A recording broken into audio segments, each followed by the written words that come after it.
I'm sorry I was so awkward about it before. I think I lost my nerve. It's just that all those years with Beth,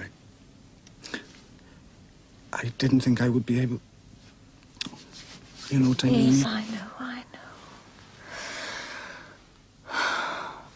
You know, when I was at Bamfield, I used to look at you and Beth, and you seemed to be the only real people there. You were so happy together. I used to resent it. The perfect couple, and there I was, floundering about on my own. And now, here you are. It's amazing. You're not a bit like I thought you would be. I don't ever want to forget Beth. And I don't want you to. Oh, don't worry, David. I'm not going to be difficult. I like being on my own. And I know exactly what I want from you. I think.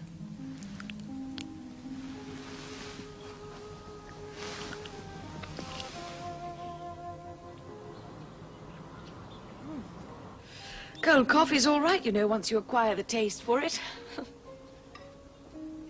Julia? Hmm? Will you marry me? Oh, David, you don't have to say that. No, I mean it. Will you? No, of course not. Oh. Why not? Lots of reasons. David, I think you're a lovely man, and you do seem to like me, especially here. But we don't really love each other, do we? Don't we?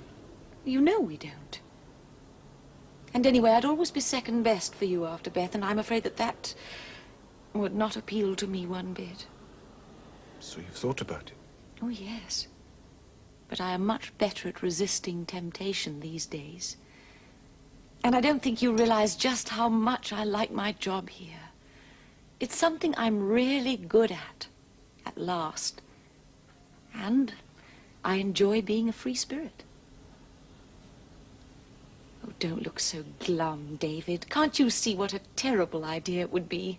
I would make the worst schoolmaster's wife ever. You love Bamfield, don't you? Yes, I do. Well, I loathe and detest it. You're exaggerating. No, I'm not. David, you will make a most marvelous headmaster if they have the sense to give you the job, but can you honestly imagine me there, in a pair of little white gloves, shaking hands with the bishop on Founder's Day? Yes, I can. Well, you've got a far more vivid imagination than I have. Oh, but thank you, David. Thank you very, very much for asking me. Well, I'm not going to give up that easily. I'll be popping into that shop of yours when you least expect it. Well, that'll be lovely, but don't leave it too long, will you? Well, I might not be there towards midsummer. But I thought you were so happy there. Yes, I am. But Hiram is thinking of sending me to America. He wants me to look it over with a view to opening the chain of shops there. Exciting, isn't it? How long for? Just a couple of months.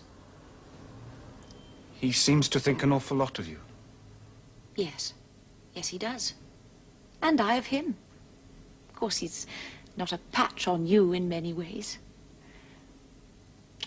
What a shame you're so much in love with that dreadful school. Still, we can't have everything, can we?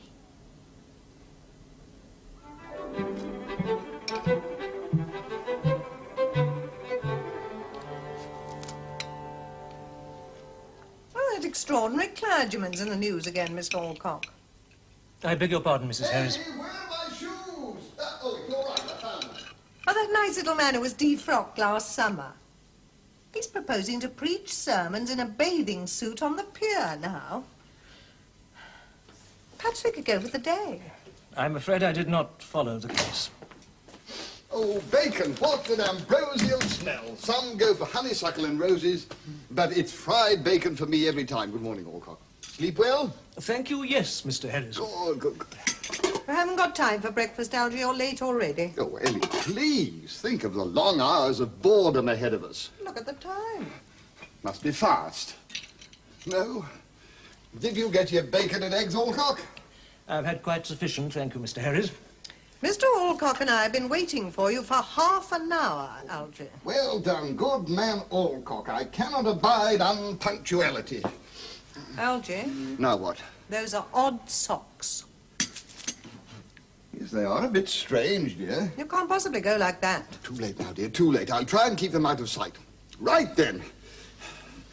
We'll just have a cup of tea, and then I'll walk you over.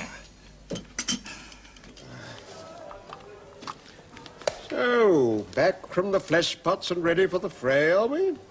I do hope the excitement of the British Museum reading room didn't prove too much for you. I didn't actually manage to get round to going there. Excellent. I thought I discerned a sort of glow about you. Do you think he glows, Barnaby? Yes, indeed.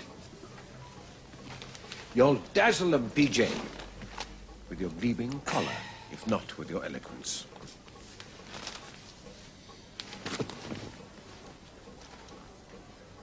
It's 9:10.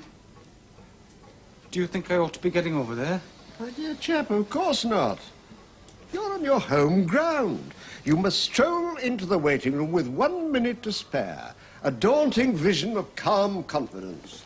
Kindly nod to the other candidates, a jovial greeting to the bursar, then out with your crossword, which you complete in 10 minutes. Doesn't matter what you write, so long as they see you filling in all the spaces. Have you seen Carter? Bag of nerves. Trembling like a leaf. He was pacing up and down here half an hour ago, until Barnaby pointed out that he'd cut himself shaving and bled all over his collar. Then with a great howl of anguish, he fled back to his house to change and hasn't been seen since. Poor chap. I know how he feels. Harden your heart, man. They appoint Carter. We'll all have to leave the sinking ship. I'm certainly too old to serve in his private army. I wish I knew what they were going to ask us. Oh, I should think it'd be pretty routine for you and Carter. They know you well enough, you'll be judged on your records. It's the outsiders they'll be interested in, Pettigrew and Alcock. Have they arrived yet? They both stayed overnight. I took Pettigrew over this morning. Poor fellow's in a dreadful state of confusion. Absolute no-hoper, I'd say. Alcock stayed with Algy Harris. I guess their evening was rather less than uproarious. Very cold fish, that was my impression. Perhaps a stuffed pike. Oh, God, I wish it was all over. Courage, mon brave. In an hour or two it will be.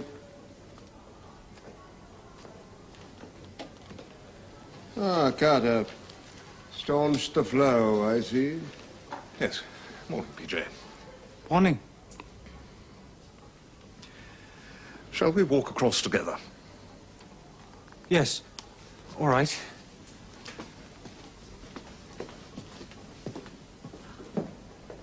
Well,